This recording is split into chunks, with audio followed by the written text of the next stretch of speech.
প্রত্যেক বছর বাংলাদেশ থেকে খুব ভালো অ্যামাউন্ট অফ স্টুডেন্ট কিন্তু মালয়েশিয়াতে আসছে। যদি গত বছর কথা চিন্তা করি, গত বছর প্রায় 10,000-এর মতো স্টুডেন্ট বাংলাদেশ থেকে মালয়েশিয়াতে স্টুডেন্ট ভিসায় আসছে। এবং রিসেন্ট টাইমে যেহেতু বড় বড় কান্ট্রির কথা যদি আমি বলি, UK, Australia, New Zealand, Canada, USA এবং ইউরোপিয়ান কান্ট্রিগুলি, যদি আমি বাংলাদেশ থেকে স্টুডেন্ট রিক্রুটমেন্টের কথা বলি, সেক্ষেত্রে বাংলাদেশ থেকে স্টুডেন্ট নেওয়ার প্রবণতা বড় বড় কান্ট্রিতে কিছুটা হলেও কমিয়ে দিয়েছে। সো সেক্ষেত্রে ইএমজিএসের তথ্য মতে বাংলাদেশ থেকে তারা 2026 এবং 2027-এ পার ইয়ার 15,000 প্লাস তারা স্টুডেন্ট এক্সপেক্ট করছে। সো এত পরিমাণ স্টুডেন্ট আসছে প্রত্যেক বছর বাংলাদেশ থেকে মালয়েশিয়াতে। বাট কিছু স্টুডেন্ট কিছু ভুল করছে, কিছু স্মার্ট স্টুডেন্ট কিছু স্মার্টলি ডিসিশন নেওয়ার কারণে তারা মালয়েশিয়াতে আসার পরেও তারা খুব ভালো ক্যারিয়ার প্রসপেক্ট করতে পারছে। সো আজকের ভিডিওতে আমি কথা বলবো মালয়েশিয়াতে আসার সময় আপনার কি করা উচিত এবং কি করা উচিত না। স্টাডি অ্যাব্রড অনেক সহজ, কোনো কমপ্লেক্স ব্যাপার না, যদি আপনার ভালো একটা ডিসিশন থাকে। ফার্স্টে আমি আপনাদেরকে বলবো যে আসলে আপনার কী কী করা উচিত। নাম্বার 1, আপনার কি করা উচিত? অবশ্যই আপনার একটা ফাইন্যান্সিয়াল বাজেট করা উচিত। কারণ কি, মালয়েশিয়া, আমি সবসময় বলে আসছি যে মালয়েশিয়া একটা affordable destination, affordable study destination এবং একটা আপনাকে লাক্সারি লাইফ দিচ্ছে। বাট এটা কিন্তু ফ্রি কান্ট্রি না যে আপনি এখানে আসছেন, আপনার ইউনিভার্সিটি টিউশন ফিজ আপনাকে দিতে হচ্ছে না, বা আপনার অ্যাকোমোডেশনের কস্টিং পুরোটাই কিন্তু ইউনিভার্সিটি বিয়ার করছে। জিনিসটা কিন্তু এরকম না। কিছু কিছু ইউনিভার্সিটি তাদের কিছু কিছু কোর্সের জন্য কিছু কিছু ক্যাম্পাসে তারা আপ টু 50% পর্যন্ত অ্যাকোমোডেশন তাদেরকে ফ্রি দিচ্ছে।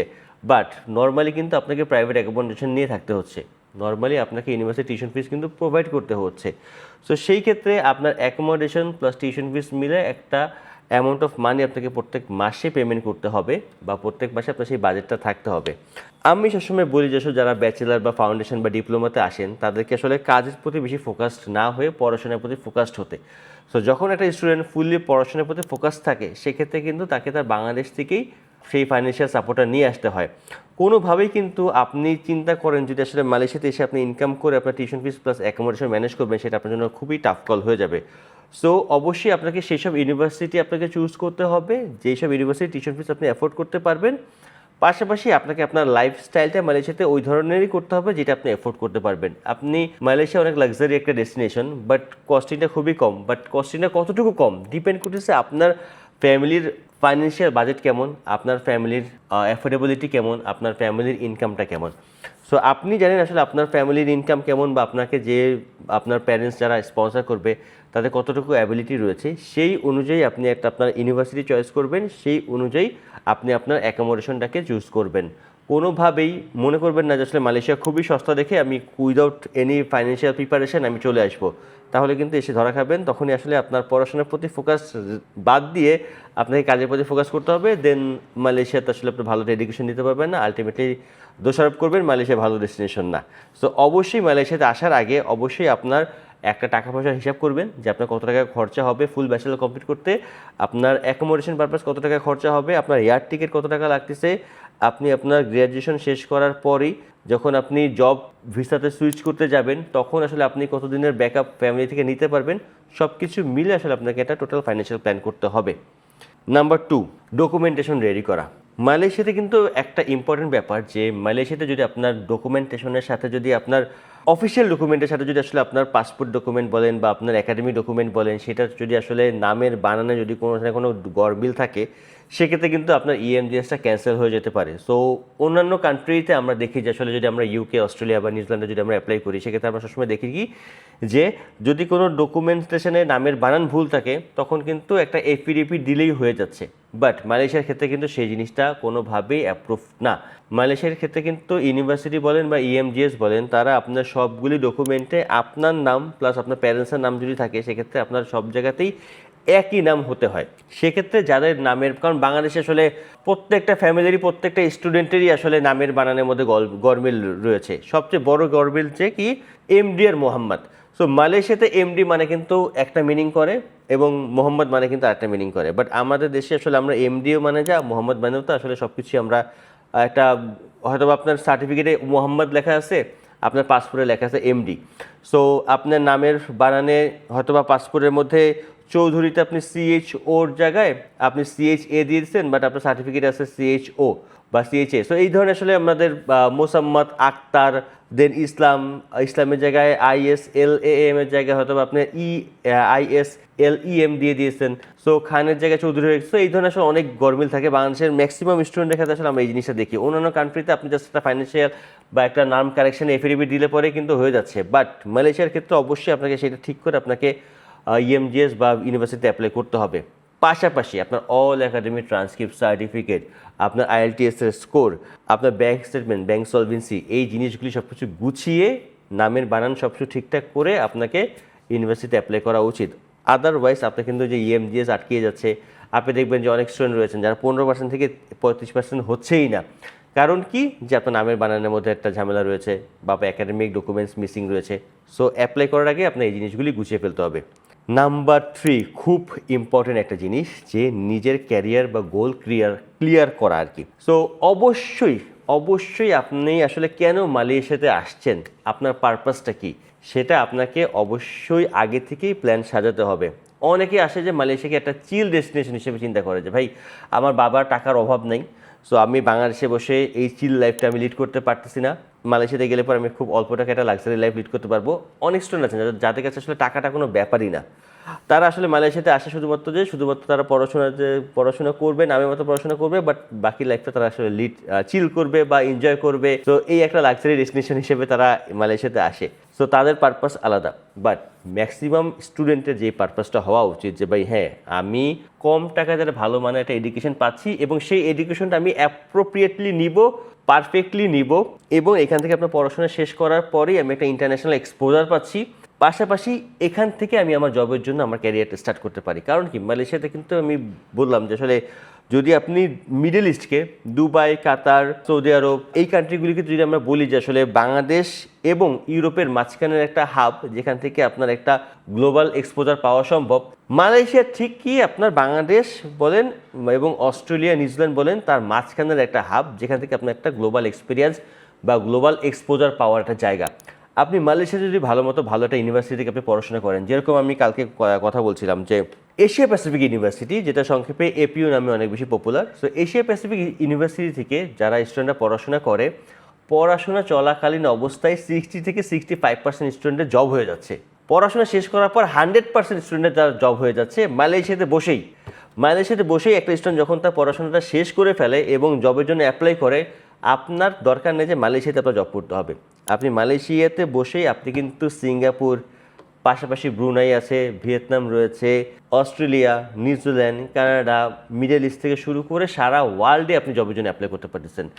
আপনি যদি একটু খেয়াল করে দেখেন, প্রচুর পরিমাণ স্টুডেন্ট বা প্রফেশনালসরা যারা রাইট নাও UK থেকে পড়াশোনা শেষ করে, লন্ডন থেকে পড়াশোনা শেষ করে, তারা কিন্তু দুবাইতে এসে সেটেল হচ্ছে। দুবাইতে খুব ভালো স্যালারি চাকরিতে তারা চাকরি পাচ্ছে এবং সেখানে তারা খুব সুন্দর মানের লাইফস্টাইল লিড করতে পারতেছে। আপনি কি মনে হয় যে আসলে একটা লন্ডনে থাকা একটা লোক যে আসলে UK থেকে তার ব্যাচেলার কমপ্লিট করছে বা মাস্টার্স কমপ্লিট করছে এবং সে একটা প্রফেশনাল লাইফ লিড করতেছে সেখানে ভালো একটা কোম্পানিতে, ওর জব না, তারা খুব ভালো প্রফেশনাল লাইফ লিড করতেছে লন্ডনে। যেরকম আমি দেখছি যে আসলে গুগলে জব করতেছে, মাইক্রোসফটে জব করতেছে, অনেক হেলথ কেয়ার কোম্পানিতে তারা ভালো পজিশনে জব করতেছে। তারা কিন্তু অনেক সময় কী করতেছে, লন্ডন থেকে তারা শিফট করে তারা দুবাইতে চলে আসতেছে, সিঙ্গাপুরে চলে আসতেছে, মালয়েশিয়াতে চলে আসতেছে। কিসের জন্য? তারা কস্ট সেভ করার জন্য। কারণ সিমিলার স্যালারি যদি তারা মালয়েশিয়াতে তারা পায়, তারা যদি দুবাইতে পায়, সেক্ষেত্রে কিন্তু আপনার লিভিং কস্ট কিন্তু একেবারে অর্ধেক। সো আপনি অস্ট্রেলিয়া লাইফস্টাইলকে আপনি মালয়েশিয়া লাইফস্টাইলের মধ্যে আপনি খুব একটা বেশি পার্থক্য পাবেন না। একেবারে ট্রু কথা, সত্যি কথা। ইনফ্যাক্ট আমি এটা খুবই বড় গলায় বলতে পারি, অনেক স্টুডেন্ট রয়েছেন যারা লন্ডনে তারা বাসা ভাড়া নিয়ে থাকে, 500 থেকে 800 পাউন্ড পার মান্থ তারা খরচা করে, বাট মাত্র সিঙ্গেল রুম অথবা একটা বেডরুম এবং drawing dining shared, kitchen shared, washroom use করে তারা মান্থলি 800 পাউন্ড তারা পে করতেছে। আপনি মালয়েশিয়াতে 800 পাউন্ডে আপনার ভিলাতে থাকতে পারবেন আপনি। সো যদি আপনি লাইফস্টাইলের কথা বলেন, সো মালয়েশিয়ার লাইফস্টাইল কোনো অংশেই লন্ডনের থেকে কম না। আমি বলবো যে লন্ডন, সিডনি, মেলবোর্ন থেকে অবশ্যই অনেক ভালো মানের লাইফস্টাইল আপনি মালয়েশিয়াতে লিড করতে পারবেন, ওর থেকে আরও অর্ধেকেরও কম টাকায়। সো অবশ্যই এই কথাটা কেন বলা হচ্ছে যে আসলে আপনার গোল কি, আপনি মালয়েশিয়াতে কী পারপাসে আসতে যাচ্ছেন? মালয়েশিয়াতে আপনি শুধুমাত্র এডুকেশন নেবেন? না, শুধু এডুকেশনের জন্য মালয়েশিয়াতে আসলে আপনাকে হবে না। অবশ্যই যেহেতু আপনি এখানে ইনভেস্ট করছেন, সেহেতু আপনাকে ইনভেস্টমেন্টে টাকাটা তুলতে হবে। কীভাবে টাকাটা তুলবেন? আপনি অবশ্যই এখানে যত বেশি সম্ভব আপনাকে নেটওয়ার্কিং করতে হবে, আপনাকে একটা হেলদি এনভায়রনমেন্টে থাকতে হবে, আপনার অনেক বেশি ক্লাবিং করতে হবে। ক্লাবিং মিন্স কি, যে বিভিন্ন ইউনিভার্সিটিতে অনেক ধরনের ক্লাব রয়েছে, ডিবেটিং ক্লাব থাকতে পারে, আইটি ক্লাব থাকতে পারে, এআই ক্লাব থাকতে পারে, বিজনেস ক্লাব রয়েছে, ক্যারিয়ার কাউন্সেলিং ক্লাব রয়েছে। সো অনেক ধরনের ক্লাব রয়েছে। সো এইসব ক্লাবে আপনাকে অ্যাক্টিভলি জয়েন করতে হবে। যখন আপনি এইসব ক্লাবে জয়েন করবেন তখন কী হবে, যে আপনার সাথে বিভিন্ন গ্লোবাল কোম্পানির সাথে আপনার সাথে অ্যাফিলিয়েশন হবে, আপনার সাথে যোগাযোগ হবে, এই ক্লাবের থ্রুতে আপনার নেটওয়ার্কিং হবে। সো এই জিনিসগুলো অনেক বেশি দরকার, কারণ 3 বছরের কোর্স, যে ব্যাচেলারে আসতেছে একটা স্টুডেন্ট, 3 বছর সে যত বেশি সম্ভব তার নেটওয়ার্ক ক্রিয়েট করা দরকার। এই নেটওয়ার্কিংই কী করবে, আপনাকে আপনার কোর্স শেষ হওয়ার পরে আপনাকে গ্লোবালি এক্সপোজার দিবে, আপনার জব সিকিউর করতে আপনাকে হেল্প করবে। আপনার কি দরকার? আপনার দরকার আপনার এরকম ফ্রেন্ড সার্কেল রেডি করা, যেই ফ্রেন্ড সার্কেলগুলি আসলে ক্যারিয়ার ফোকাসড। আমি অনেক স্টুডেন্টকে দেখছি, বিশেষ করে ইন্টার ইউনিভার্সিটি স্টুডেন্টদেরকে, তারা অনেক বাংলাদেশি স্টুডেন্ট, ওদের একটা গ্রুপ রয়েছে, ওরা মেইনলি ফ্রেন্ড সার্কেল ক্রিয়েট করে চাইনিজ স্টুডেন্টের সাথে। কারণ কি, চাইনিজ স্টুডেন্টের মধ্যে সবসময় একটা বিজনেস ফোকাস তাদের থিঙ্কিং থাকে। কলেজে পড়া স্টুডেন্ট, ব্যাচেলারে পড়া স্টুডেন্ট, ডিপ্লোমাতে পড়া স্টুডেন্ট, তারা চিন্তা করে যে আমার বাবার কেমিক্যালের বিজনেস, সে এই কেমিক্যালটা সে কীভাবে তার ফ্রেন্ডের মাধ্যমে বাংলাদেশে এক্সপোর্ট করবে। তো সে সবসময় থিঙ্কিং করে যে আসলে কীভাবে বিজনেস এক্সপ্লোর করা যায়, কীভাবে বিজনেসটাকে আরও ব্রডলি স্প্রেড করা যায়। সো যখন আপনার নেটওয়ার্কে এই ধরনের ফ্রেন্ড সার্কেল থাকবে, তখন আপনি জীবনেও খারাপ হতে পারবেন না, আপনি জোর করেও খারাপ হতে পারবেন না। আপনার ফ্রেন্ড সার্কেলে আপনাকে রেডি করে দিবে আসলে আপনার ব্যাচেলার করার পরে আপনার কী করা উচিত। সো এই ধরনের নেটওয়ার্কিং, এই ধরনের এক্সপোজার, এই ধরনের এক্সপিরিয়েন্স মালয়েশিয়াতে আসা স্টুডেন্টের হওয়া উচিত। তাহলে আলটিমেটলি আপনি মালয়েশিয়াতে পড়াশোনা করলে পরে খুব অল্প খরচ করে খুব ভালো একটা ক্যারিয়ার পাবেন, যেই জিনিসটা আসলে বড় কান্ট্রিতে পাওয়াটা একটু ডিফিকাল্ট। মধ্যবিত্ত ফ্যামিলি, আমার মতো যারা মধ্যবিত্ত ফ্যামিলি থেকে এসেছেন, তাদের আসলে ওই যে স্বাদ আছে সাধ্য নাই, এই টাইপের একটা সমস্যার মধ্যে পড়ে যায় অনেক সময়। যে আপনি ইউকেতে গেছেন বা আপনি অস্ট্রেলিয়াতে গেছেন, যাওয়ার পরে tuition fees plus accommodation costing এতটা বেশি হয়, দেন একটা স্টুডেন্ট আসলে এক্সট্রা কারিকুলাম অ্যাক্টিভিটিসের দিকে ফোকাস করার সুযোগটাই পায় না আসলে। কারণ সবসময় তার টেনশন যে আমার জব করতে হবে, আমাকে আমার অ্যাকোমোডেশনের কস্টিং ম্যানেজ করতে হবে, আমাকে আমার টিউশন ফিস দিতে হবে, বাংলাদেশে থেকে আসলে আমার টাকা নেওয়ার কোনো অপশনস নেই। এই থিঙ্কিংয়ের জন্য আসলে স্টুডেন্ট চাইলেও পরে, তার যদি ইচ্ছা থাকে যে আসলে আমি একটা নেটওয়ার্কিংয়ের দিকে একটু ফোকাস করি, আমি আমার ইউনিভার্সিটিতে ক্লাস শেষ হওয়ার পরে ওই ক্লাবে এই অ্যাক্টিভিটিসগুলি হচ্ছে, আমি গিয়ে একটু জয়েন করি, বা এখন জব ফেয়ার হচ্ছে, কী কী কোম্পানি আসছে আমি একটু ফোকাস দিই, কোম্পানির সাথে আমি একটু কথা বলি, কোম্পানি আমি একটু সিভিটা ড্রপ করে আসি, কোম্পানিতে এইচআরের লোক আসছে, আমার তার সাথে আমি একটু হোয়াটসঅ্যাপে আমি তার সাথে একটু কানেক্ট হই। এই জিনিসটা না করার আসলে আমি সুযোগ পাই না। কারণ কি, আমার সবসময় আমার একটা প্রেশার, আমার শিফট চলে যাচ্ছে, আমার শিফট ধরতে হবে, আমার এই সপ্তাহে 20 আওয়ার্সের কোটা, 20 আওয়ার্স আমার মিট করতে হবে, আমার নেক্সট মান্থে আমার অ্যাকোমোডেশন কস্টিং দিতে হবে। সো সব কিছু মিলে একটা স্টুডেন্ট সবসময় একটা মানে কী বলে এটাকে, একটা প্যানিক সিচুয়েশনের মধ্যে থাকে। সো এই কারণে শুধুমাত্র পড়াশোনাটা তো আসলে খুব একটা সহজ না, দেশের বাইরে পড়াশোনাটা অবশ্যই তো আপনাকে একটু সময় দিতে হয়। যারা আসলে সায়েন্স ব্যাকগ্রাউন্ডে বিভিন্ন কোর্সে পড়াশোনা করতেছেন, রোবোটিক্স, আইটি, এআই নিয়ে পড়াশোনা করতেছেন, মেশিন লার্নিং নিয়ে পড়াশোনা করতেছেন, কম্পিউটার সায়েন্স নিয়ে পড়াশোনা করতেছেন, সাইবার সিকিউরিটি নিয়ে পড়াশোনা করতেছেন, ভাই এগুলি তো ভাই একটু কঠিন সাবজেক্ট। তো এখানে তো আপনাকে ভালো রেজাল্ট, ভালো লার্নিং করার জন্য তো আপনাকে সময় দিতে হবে, আপনাকে লাইব্রেরি ওয়ার্ক করতে হবে। আপনি শুধুমাত্র পয়সা দিয়ে আপনি অ্যাসাইনমেন্ট করাই নিলেন, ভাই ওই সাতার মাথা আসলে ডিগ্রি দিয়ে আলটিমেটলি আপনি মনে করতেছেন যে আপনার 3 বছর পরে আপনি জব পাবেন, এবং সেক্ষেত্রে আপনাকে সেটেল হতে পারবেন, এত সহজ। আমাকে দেখে আসলে আমাকে সেটেলমেন্ট দিয়ে দিবে, আমি খালি পিআর করবো, আর আমি বলবো যে ইউকেতে গেলে পিআর পাওয়া যায় না। আমার স্কিলটা কি আসলে, আমি দেশের বাইরে গিয়ে যে আমি পিআর পাবো, আমার স্কিলটা কি? সো এই জিনিসগুলি আসলে করা দরকার। সো এই জিনিসগুলি মালয়েশিয়াতে সম্ভব, কারণ কি কস্টিংটা অনেক কম, আপনার ফ্যামিলি চাইলে পরে সেটা অ্যাফোর্ড করতে পারে। যদি আপনার ফ্যামিলি যদি ইউকে বা অস্ট্রেলিয়ার ফার্স্ট ইয়ারের টিউশন ফিস দেওয়ার যদি সামর্থ্য থাকে, সে তাহলে আপনাকে ফুল ব্যাচেলার কমপ্লিট করার জন্য মালয়েশিয়াতে স্পন্সর করতে পারবে। সো এই কারণে আসলে এই পয়েন্টটা একটু বড় হয়ে গেল, বাট আমি আপনাকে বোঝানোর চেষ্টা করেছি যে আসলে মালয়েশিয়াতে আসতে পর আপনার ক্যারিয়ার ফোকাসটা আসলে কী হওয়া উচিত। নাম্বার 4, আপনাকে মালয়েশিয়াতে আসার আগেই আপনার সব প্রিপারেশন রেডি করে ফেলতে হবে। যেরকম কী প্রিপারেশন থাকতে পারে, আপনার অ্যাকোমোডেশন কনফার্ম করা। সো নর্মালি আমি সব স্টুডেন্টদেরকে বলি যে আসলে আপনি অ্যাকোমোডেশন ফাইনাল করার আগে অবশ্যই আপনি একটু শিওর হয়ে আপনি ফাইনাল হবেন। কারণ কি, স্ক্যামার সব কান্ট্রিতে থাকে, সেটা আপনি ইউএসএতেও পাবেন, সেটা আপনি সৌদিতে গেলেও পাবেন, আপনি আপনি হজ করতে গেলেও স্ক্যামার পাবেন, ওইদিকে আপনি ইউএসএ, অস্ট্রেলিয়া, কানাডাতে গেলেও পর আপনি স্ক্যামার পাবেন, মালয়েশিয়া আসলে পর আপনি স্ক্যামার পাবেন। স্ক্যামার সারা ওয়ার্ল্ড জুড়েই রয়েছে। সো সেক্ষেত্রে অবশ্যই আপনি যে বাসাটা ভাড়া নিচ্ছেন, আপনি দেখে শুনে আপনার একটা রেফারেন্সের থ্রুতে এই বাসাটা ভাড়া নেওয়াটা খুবই দরকার।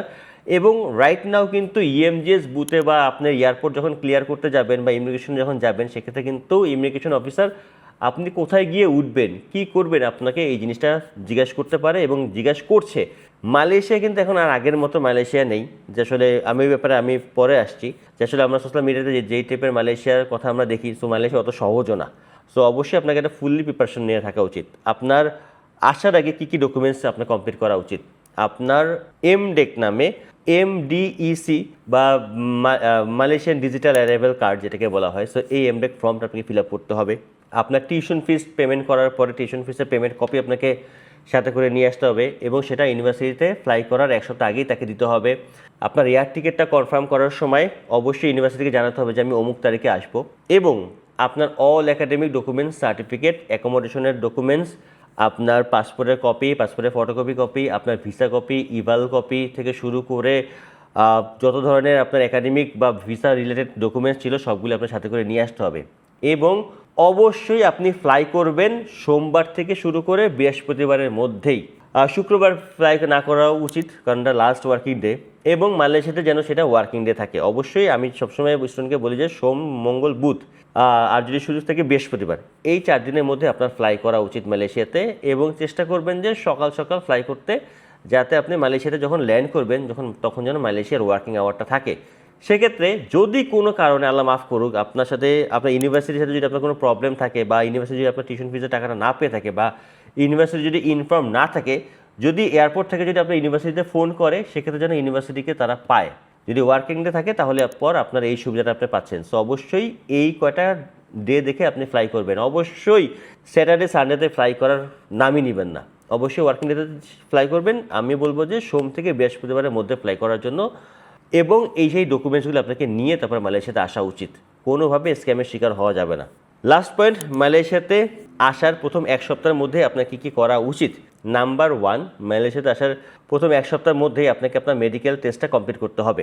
অবশ্যই মেডিকেল টেস্টটা কমপ্লিট করতে হবে। কিছু কিছু ইউনিভার্সিটির নিজস্ব মেডিকেল সেন্টার থাকে, বা তাদের কিছু অ্যাপয়েন্টেড মেডিকেল সেন্টারে গিয়ে আপনাকে আপনার ইউরিন, আপনার ব্লাড এবং আপনাকে একটা এক্সরে করতে হয়। সো আমার সাজেশন থাকবে যে আপনি বাংলাদেশ থেকে ফ্লাই করার আগে একটা প্রি মেডিকেল চেক আপ করে আসবেন, যে আপনার এই ধরনের এই রিলেটেড বেসিক কিছু আপনি ইউটিউবে বা আপনি গুগল করলে পর, বা আপনি চ্যাটজিপিটিকে জিজ্ঞেস করলে পরই তারা বলে দেবে যে আপনি কী টাইপের মেডিকেল টেস্টগুলি করায়। সো এগুলি আপনি বাংলাদেশ থেকে একটু করে আসতে পারেন।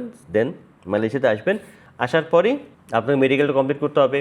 দেন ইউনিভার্সিটি যেতে হবে। ইউনিভার্সিটি যাওয়ার পরে আপনি আপনার যে ডকুমেন্টসগুলি রয়েছে, মেডিকেলের ডকুমেন্টস, আপনার পাসপোর্টের ফটোকপি, আপনার ইভাল, আপনার ভিসা কপি, সব কিছু নিয়ে পাসপোর্ট সহ, মেইন পাসপোর্ট সহ আপনি ইউনিভার্সিটি যাবেন। ইউনিভার্সিটি যাওয়ার পরে ইউনিভার্সিটি আপনার এই ডকুমেন্টসগুলি রেখে দিবে, সেটার এগেইনস্টে আপনাকে একটা হোল্ডিং লেটার দিবে, যেই হোল্ডিং লেটারটা আপনার পাসপোর্টের অল্টারনেটিভ হিসেবে তারা আপনি ইউজ করতে পারবেন।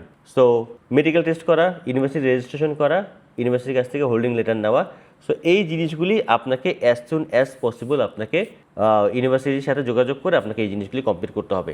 দেন আপনার ইএমজিএস যখন 100% হয়ে যাবে, তখন আপনাকে ইউনিভার্সিটি আপনাকে স্টুডেন্ট পাসটা আপনাকে দিবে। এই কটা জিনিস কমপ্লিট করার পরেই আপনি মালয়েশিয়ার জন্য মোটামুটি ফিট। আপনার হাতে স্টুডেন্ট পাস রয়েছে। আপনি 1 থেকে 1.5 মাস পরে আপনাকে ইউনিভার্সিটি থেকেই আপনাকে আপনার পাসপোর্টটা ফেরত দিয়ে দেবে। দেন আপনার পাসপোর্টে স্টিকার ভিসা লেগে যাবে। Then you can move anywhere in the Malaysia easily. So এই কয়টা পয়েন্টস ছিল। পাশাপাশি একটা বোনাস পয়েন্ট আমি বলি, যে মালয়েশিয়াতে আসার সময় আপনাকে অবশ্যই অবশ্যই অবশ্যই ভালো ইউনিভার্সিটির ভালো কোর্সে আপনাকে আসতে হবে, যেটা নট অনলি মালয়েশিয়া, সেটা অল ওভার দ্য ওয়ার্ল্ডের ইউনিভার্সিটির জন্য। আপনি ইউকে, অস্ট্রেলিয়া, নিউজিল্যান্ড, কানাডা বা ইউরোপে যে কান্ট্রিতে যান বা আপনি মালয়েশিয়াতে আসেন, অবশ্যই নাম কামাস্তে ভিসা ইউনিভার্সিটি, ভিসা কলেজে আপনি কোনো সময় আসবেন না। তাতে করে আপনার টাকা নষ্ট হবে, আপনার সময় নষ্ট হবে, তাতে করে আপনার যেই ক্যারিয়ারের যেই মেইন মোটিভ সেটা নষ্ট হবে। সো অবশ্যই অবশ্যই ভালো ইউনিভার্সিটি, ভালো কোর্সে আপনাকে আসতে হবে। সো এখন বলবো মালয়েশিয়াতে আসার সময় আপনি কি কি করবেন না। নাম্বার 1, কম খরচ দেখে সস্তা ইউনিভার্সিটি চয়েস করবেন না। রিসেন্ট টাইমে অনেকেই মালয়েশিয়ার ইউনিভার্সিটি প্রমোট করছে। আসলে ওই যে 2 লাখ টাকা, 3 লাখ টাকা, 4 লাখ টাকা আসলে আপনি ইউনিভার্সিটির কোর্স শেষ করে ফেলবেন। ভাই 2-4 লাখ টাকা বাংলাদেশে পড়াশোনা হয় না নর্মালি প্রাইভেট ইউনিভার্সিটিতে। সো এই জিনিসগুলি আসলে আমি যদি খাঁটি বাংলা ভাষায় যদি আমি বলি, এই ইউনিভার্সিটিগুলি আসলে কোনো ইউনিভার্সিটি না, এগুলি জাস্ট ভিসা সেল করার একটা পারপাস, ভিসা সেল করার একটা সেন্টার। সো তারা স্টুডেন্টের নামে মেইনলি এইসব ইউনিভার্সিটিতে ওয়ার্কাররা আসে। আমি ইউনিভার্সিটির নাম নিতে পারবো না, যেহেতু অনেকেই আমার ভিডিও দেখে, বাট আমি বলবো যে আসলে এই 2-4 লাখ টাকা যে এইসব ইউনিভার্সিটি, 2-4 লাখ টাকা আপনি কী ফ্যাসিলিটিস পাবেন, কী ইউনিভার্সিটি হতে পারে? সো যেহেতু ওয়ার্কাররা আসতে পারতেছে না, সো ওয়ার্ক পারমিটের জন্য এইসব ইউনিভার্সিটিতে আসে স্টুডেন্টরা, স্টুডেন্ট সেজে ওয়ার্কাররা আসে, আসার পরে ইউনিভার্সিটিতে আশপাশেও যায় না, তাতে ইউনিভার্সিটির কিছু যায়ও আসে না। সো জাস্ট খালি স্টুডেন্টের নামে ওয়ার্কার নিয়ে আসার ইউনিভার্সিটি। সো এইসব ইউনিভার্সিটি অ্যাভয়েড করেন, সব সময় এই জিনিসটা মনে রাখবেন। এবং আমি এই জিনিসটা বিলিভ করি, সস্তায় কোনো দিন ভালো জিনিস পাওয়া যায় না, এটা কোনো দিনই সম্ভব না যে সস্তায় আপনি ভালো জিনিস পাবেন। মালয়েশিয়া এমনি অ্যাফোর্ডেবল একটা কান্ট্রি, এমনি আপনি ইউকে অস্ট্রেলিয়া ডিগ্রি মালয়েশিয়াতে একবারে অর্ধেকেরও কম খরচে আপনি এটা পাচ্ছেন। সো তার থেকে যদি আপনারা সস্তা খুঁজেন, সেক্ষেত্রে আপনার আসলে মালয়েশিয়াতে এসে আপনার এডুকেশন নেওয়াটা দরকার নেই। আপনার তার থেকে খুব ভালো বাংলাদেশে যদি আপনি ন্যাশনাল ইউনিভার্সিটিতে পড়াশোনা করেন, এর থেকে আপনি খুব ভালো ডিগ্রি আপনি পাবেন। এটা আমি আসলে বিলিভ করি, যেহেতু আমি বাংলাদেশের ন্যাশনাল ইউনিভার্সিটিতে পড়াশোনা করে আসছি। সো আমি দেখেছি যে আসলে এই সব ইউনিভার্সিটিতে আসলে যেই টাইপের স্টুডেন্টরা পড়াশোনা করে তাদের কোয়ালিটিও আমি দেখেছি, সেসব ইউনিভার্সিটির আমি র্যাঙ্কিংও দেখেছি, তাদের পড়াশোনার মানও আমি দেখেছি। সো আসলে এইটা আসলে কোনো ইউনিভার্সিটির মধ্যেই পড়ে না। সো সেসব ইউনিভার্সিটি চয়েস করা থেকে সাবধান। নাম্বার 2, কোনোভাবেই ফেক ডকুমেন্ট, ফেক সার্টিফিকেট দিয়ে অ্যাপ্লাই করার চেষ্টা করবেন না মালয়েশিয়াতে, কারণ মালয়েশিয়া ডে বাই ডে অনেক বেশি টাফ হয়ে যাচ্ছে। এবং অনেক স্টুডেন্টকে আমি দেখছি যে আসলে তারা আসলে স্টুডেন্ট না, তারা আসলে মেইনলি লেবার, তারা স্টুডেন্ট ভিসার জন্য ফেক ডকুমেন্ট বানিয়ে তারা অ্যাপ্লাই করছে। So fake bank statement, fake document, fake diploma certificate, fake bachelor certificate, fake MY দিয়ে মালয়েশিয়াতে অ্যাপ্লাই করবেন না। কারণ এনি টাইম আপনার ডকুমেন্টস যদি তারা চেক করে, বা আপনারই পরিচিত কেউ যদি বলে দেয় ইউনিভার্সিটিকে আসলে ও ফেক ডকুমেন্টস দিয়ে মালয়েশিয়াতে আসছে, আপনার ডিগ্রি লাস্ট মোমেন্টে এসেও কিন্তু আপনার ডিগ্রি ক্যান্সেল হয়ে যেতে পারে। সো আলটিমেটলি এই ধরনের রিস্কে যাওয়ার দরকার নেই। অনেকেই আপনাকে আসলে এই ধরনের, আপনার যদি আসলে ব্যাকগ্রাউন্ড ভালো না থাকে, সেক্ষেত্রে অনেকেই আপনাকে বলবে যে আপনাকে ফেক ডকুমেন্টস বানিয়ে মালয়েশিয়াতে পাঠিয়ে দিচ্ছে। So no, never. আপনি অবশ্যই যেই লেভেলেই থাকেন কেন, সেই লেভেলের ইউনিভার্সিটিতেই, সেই লেভেলের ডিগ্রিতে আপনি আসার চেষ্টা করেন। কোনো সময় ব্যাচেলরের জন্য ম্যাট্রিক পাস করেই আপনি ফ্লাই করেন না, আপনি ম্যাট্রিক পাস করে আপনি ডিপ্লোমাতে আসেন, ব্যাচেলারে আসেন না। সো যারা আপনাকে যদি হাবিজাবি বুদ্ধি দেয়, সেখান থেকে আপনি নিজেকে একটু সেফ রাখবেন। Number 3, most important point, social মিডিয়াতে আমরা অনেক ইনফরমেশন দেখি। তো সোশ্যাল মিডিয়ার সব ইনফরমেশন বিশ্বাস করা যাবে না। আমি সোশ্যাল মিডিয়াতে আসলে অনেক আপুকে দেখতেছি যে রিসেন্ট টাইমে তারা আসলে অনেক ধরনের ভিডিও তৈরি করতেছে যে 4 থেকে 5 লাখ টাকায় উইদাউট ব্যাঙ্ক স্টেটমেন্ট 1 মাসের মধ্যে ভিসা হয়ে যাবে, উইদাউট IELTS ভিসা হয়ে যাবে। সো এইটা আসলে এটা ওয়ান কাইন্ড অফ স্ক্যামিং আমার কাছে মনে হয়, যেহেতু আমি অনেক বছর ধরে আসলে আমি দেশের বাইরে উচ্চশিক্ষা নিয়ে কাজ করে আসছি। So this is the one kind of scamming. আপনার মধ্যে আসলে একটা সুরসুরি দিয়ে আপনার মধ্যে একটা আগ্রহ তৈরি করতেছে এই ধরনের ইনফরমেশন দিয়ে যে উইদাউট IELTS, উইদাউট ব্যাঙ্ক স্টেটমেন্টে 1 মাসের মধ্যে ভিসা নিয়ে আপনি মালয়েশিয়াতে আসতে পারবেন। অন্য কোনো কান্ট্রিতে সেটা সম্ভব, অন্য কোনো কান্ট্রির সাথে সম্ভব না, একমাত্র সম্ভব মালয়েশিয়াতেই। সো আপনি এই ধরনের চমকপ্রদ বিজ্ঞাপন দেখে, সুন্দরী আপু দেখে আসলে আপনারা যদি অ্যাপ্লাই করেন, 100% আপনারা আসলে স্ক্যামের শিকার হবেন। উইদাউট IELTS আপনি মালয়েশিয়াতে আসতে পারবেন, বাট আপনি আপনার মেইন কোর্স থেকে জয়েন করতে পারবেন? ইম্পসিবল, জয়েন করতে পারবেন না। আপনাকে মিনিমাম 2 থেকে 3 হাজার রিঙ্গিট খরচ করে আপনাকে আবার ইংলিশ কোর্স পড়তে, মানে ইংলিশ কোর্সে জয়েন করতে হবে। সো আপনি কি মালয়েশিয়া থেকে আপনি ইংলিশ শিখতে আসতেছেন? আপনার কি ধারণা এটা কি উচিত? আপনি 1-1.5 লাখ টাকা খরচ করে আপনি আবার ইংলিশ শিখবেন? মানে আপনার এতই কি আপনার আকাল পড়ছে যে মালয়েশিয়াতে আপনি ইংলিশ শিখতে আসতে হবে? কেন? আপনি ডিরেক্ট কোর্সে আপনি আসবেন, আপনি IELTS দিয়ে আপনি ডিরেক্ট কোর্সে মালয়েশিয়াতে আসেন। আপনি IELTS দিতে বা PTE দিতে আপনি IELTS দিয়েন না, আপনি PTE দিয়ে আসেন। PTE দিতে আপনার খরচ হচ্ছে কত? 25 থেকে 30 হাজার টাকা। 25 থেকে 30 হাজার টাকা দিয়ে মোটামুটি 40 থেকে 45 বা ম্যাক্সিমাম 50 PTE স্কোর দিয়ে কিন্তু আপনি অ্যাপ্লাই করতে পারতেছেন। মালয়েশিয়াতে একটা মজার বিষয় হচ্ছে যে আপনার এখানে মেইন ব্যান্ড স্কোরটা দেখে, কিন্তু নট লেস দেন দেখে না ম্যাক্সিমাম ইউনিভার্সিটিতেই। সো আপনি যদি আসলে ওভারঅল যদি আপনি 45 বা 50 পান, সেক্ষেত্রে কিন্তু মালয়েশিয়াতে অনেকগুলি কোর্সে আপনি অ্যাপ্লাই করতে পারতেছেন, ব্যাচেলর বা ফাউন্ডেশনে। সো এই জিনিসটা একটু খেয়াল রাখেন। সোশ্যাল মিডিয়াতে সব তথ্য যাচাই বাছাই না করে, ইনফ্যাক্ট আমার কথাও, আমি যা বলতেছি সেটার উপরে আপনি রিলাই করবেন না। আমি যেটা বলতেছি সেটার সাথে আপনি মিলান। আপনি বিভিন্ন ওয়েবসাইট দেখেন, বিভিন্ন সোশ্যাল মিডিয়ার ভিডিও দেখেন, বিভিন্ন এক্সপার্টের সাথে কথা বলেন। আপনার যে ফ্রেন্ড সার্কেল যারা মালয়েশিয়াতে পড়াশোনা করতেছে, বা আপনার রিলেটিভসরা যারা মালয়েশিয়াতে পড়াশোনা করতেছে, তাদের সাথে আপনি কথা বলেন। কথা বলে আমার কথা বিশ্বাস করার দরকার নেই। আমি তো সোশ্যাল মিডিয়াতে ভিডিও পোস্ট করতেছি, সো আমার কথা বিশ্বাস করার দরকার নেই। যদি সুযোগ থাকে নিজে একটু ফ্লাই করে আসেন মালয়েশিয়াতে, অনেক ফ্যামিলি স্টুডেন্টরা কিন্তু এটা এফোর্ড করতে পারতেছে। মালয়েশিয়াতে আপনি বিশ্বাস করবেন না, সো আমি দেখছি যে আসলে আমাদের অনেক সিনিয়র স্যাররা কিন্তু মালয়েশিয়াতে তার স্টুডেন্টদেরকে, তার সন্তানদেরকে পড়াতে পাঠাচ্ছে। তার টেইলর্স, ইনটি, সেগি, সাইবারজিয়ার মতো ইউনিভার্সিটি তারা তাদের সন্তানকে পড়াতে পাঠাচ্ছে। তারাও কিন্তু খুবই মানে সেফটি এবং সিকিউরিটি ফিল করে যে আসলে আমার ছেলেটা, আমার মেয়েটা খুব কাছেই রয়েছে, আমি চাইলে পরে দেখে আসতে পারবো। অস্ট্রেলিয়া, ইউকেতে গেলে পর কী হয় যে আমি চাইলে পরে কিন্তু আপনি আপনার সন্তানকে দেখে আসতে পারেন না, ভিসা জটিলতা আছে, অনেক খরচার ব্যাপার স্যাপার আছে। বাট মালয়েশিয়াতে আসলে ট্যুরিস্ট ভিসার এরকম কোনো জটিলতা নেই। আপনি চাইলে পরে কিন্তু মালয়েশিয়াতে আপনার সন্তানকে দেখতে আসতে পারেন। তো এনি টাইম আপনার সন্তান খুব অল্প টাকাতেই আপনি ফ্লাই করে বাংলাদেশে চলে আসতে পারে। সো যদি সুযোগ থাকে এইসব সোশ্যাল মিডিয়ার কথা বাদ দিয়ে নিজে আসে, নিজে ইউনিভার্সিটি আপনি ভিজিট করে যান, নিজেটা নিজে অ্যাপ্লাই করেন। এই চমকপ্রদ, এত সস্তা, এত সহজ, এত হাবিজাবি না দেখে নিজেরটা নিজে বুঝেন। নিজে আসলে 2026-এ এসে কোনো স্টুডেন্টই বোকা না। সো আমি একটা হাবিজাবি বুঝে আমি ভিডিও পোস্ট করে দিলাম, আমি ভিডিও মেক করে ফেললাম, দেন হচ্ছে যে আমি স্টুডেন্ট রিক্রুট করলাম, আসলে এত সহজ না। সো এবং সহজে করা উচিত না, কাউকে বোকা বানানো উচিত না। মালয়েশিয়ারও কিন্তু এন্ট্রি রিকোয়ারমেন্ট রয়েছে, মালয়েশিয়ার বিভিন্ন পলিসি রয়েছে, তো সেটা দেখে আসলে আপনাদের মালয়েশিয়াতে আসা উচিত। উইদাউট আইএলটিএসে মালয়েশিয়াতে আসা যায়। আমি এই ব্যাপারটা নিয়ে প্রিভিয়াস পয়েন্টে আমি কথা বলেছি, বাট আমি এখানে একটু শর্টে বলে দিই যে এই যে যারা প্রমোট করতেছে উইদাউট আইএলটিএসে মালয়েশিয়াতে আসা যায়, এটা আসলে একটা রং কনসেপ্ট। উইদাউট আইএলটিএসে আপনি অবশ্যই মালয়েশিয়াতে আসতে পারবেন, বাট এখানে আসার পর কিন্তু আপনাকে ইংলিশ টেস্ট দিতে হবে, এবং যদি আপনি ইংলিশ টেস্টে যদি স্কোর না তুলতে পারেন ততদিন পর্যন্ত আপনাকে টাকা দিয়ে আপনাকে ইংলিশ কোর্স করতে হবে। সো যদি মালয়েশিয়াতে আপনার যদি আসলে টাকা যদি আপনার অনেক হয়, সেক্ষেত্রে আপনি মালয়েশিয়াতে এসে 2000-3000 রিঙ্গিত দিয়ে আপনি ইংলিশ কোর্স করেন, নো প্রবলেম। বাট যদি এগুলি না করতে চান, সেক্ষেত্রে আপনি মালয়েশিয়াতে আইএলটিএস দিয়ে অথবা পিটি দিয়ে অথবা টোফেল দিয়ে আপনি ডিরেক্ট কোর্সে আসেন। শুধু এই ডিরেক্ট মানে উইদাউট আইএলটিএসে আসার দরকার নেই। হ্যাঁ, উইদাউট আইএলটিএসে কারা আসতে পারবেন? যারা ফাউন্ডেশনে আসতে যাচ্ছেন তারা উইদাউট আইএলটিএসে আসতে পারবেন। যারা মাস্টার্সে আসতে যাচ্ছেন তারা, আপনার যদি ব্যাচেলারটা ইংলিশ কোনো ইউনিভার্সিটিতে পড়াশোনা করেন যেখানে আপনার কারিকুলাম ইংলিশে ছিল, সেক্ষেত্রে আপনি এমওয়াই দিয়ে আসতে পারবেন। সো এইভাবে আপনি উইদাউট আইএলটিএসে মালয়েশিয়াতে আসতে পারবেন। বাট ওই যে গণহারে যে উইদাউট আইএলটিএসে মালয়েশিয়াতে আসা সম্ভব, সো এটা কিন্তু আসলে একটা স্ক্যামিং একটা ব্যাপার, স্ক্যামিং একটা মার্কেটিং টুলস। তো আপনাকে অবশ্যই উইদাউট আইএলটিএসে আপনি আসতে পারবেন, বাট আসার পরে কিন্তু এখানে আপনাকে কোর্স করতে হবে। এছাড়া যারা আসলে উইদাউট আইএলটিএসে আসছেন তাদেরকে অবশ্যই এমওয়াই দিয়ে মাস্টার্সের জন্য আসতে হবে, অথবা আপনাকে ফাউন্ডেশনে আসতে হবে। তো যদি ডিরেক্ট ব্যাচেলার আসেন আপনারা, অবশ্যই ডিরেক্ট ব্যাচেলার অথবা ডিপ্লোমাতে যদি আসেন, অবশ্যই আপনাকে আইএলটিএস দিয়ে অথবা একটা ইংলিশ প্রফিসিয়েন্সি টেস্ট দিয়ে আপনার আসা উচিত। আদারওয়াইজ আপনারা কিন্তু একটা ভালো একটা অ্যামাউন্ট অফ মানি নষ্ট হবে। আর একটা পয়েন্ট, যে মালয়েশিয়াতে পার্ট টাইম জব করে কি আপনি সব খরচ তুলতে পারবেন কি না? অবশ্যই না। মালয়েশিয়া অ্যাফোর্ডেবল কান্ট্রি, বাট এতটাই অ্যাফোর্ডেবল না যে আপনি পার্ট টাইম জব করে আপনি এখানে এসে অনেক কিছু করে ফেলতে পারবেন।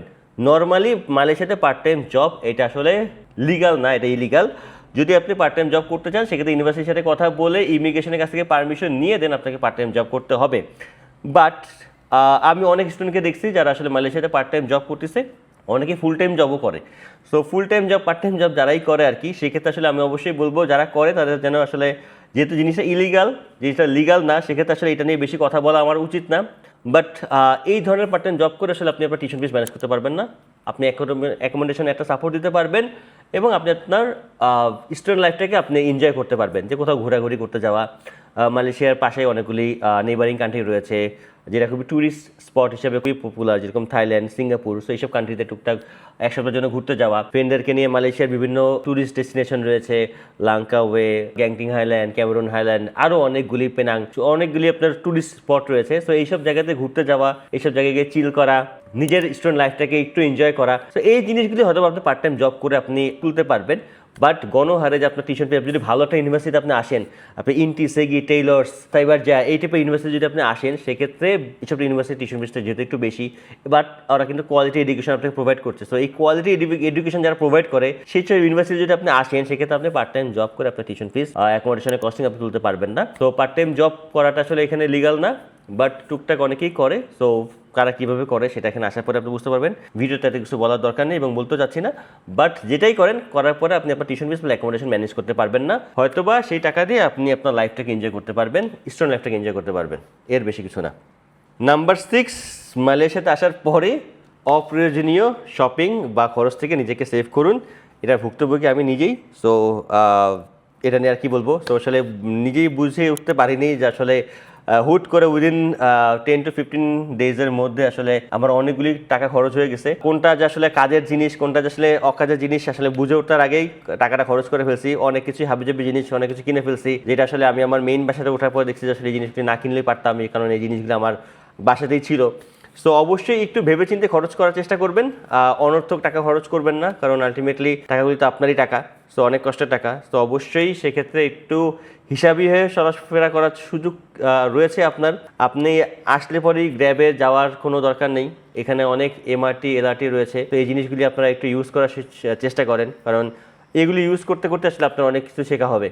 সো অবশ্যই সেক্ষেত্রে একটু হিসাবি হবেন। হিসাবি বলতে কিন্তু কিপটামি জিনিসটা না, তো হিসাবে বলতে হচ্ছে আপনি একটু বুঝে শুনে খরচ করাটা উচিত। সো আমি চেষ্টা করেছি, একটু ভিডিওটা হয়তো একটু বড় হয়ে গেছে, বাট আমি প্রত্যেকটা পয়েন্ট নিয়ে আসলে আলোচনা করেছি যে আসলে আপনার মালয়েশিয়াতে আসার সময় কী কী করা উচিত, কী কী করা উচিত না। আই হোপ যারা মালয়েশিয়াতে পড়াশোনা করতে আসবেন তাদের জন্য এই ভিডিওটা একটু হলেও আপনাকে হেল্প করবে।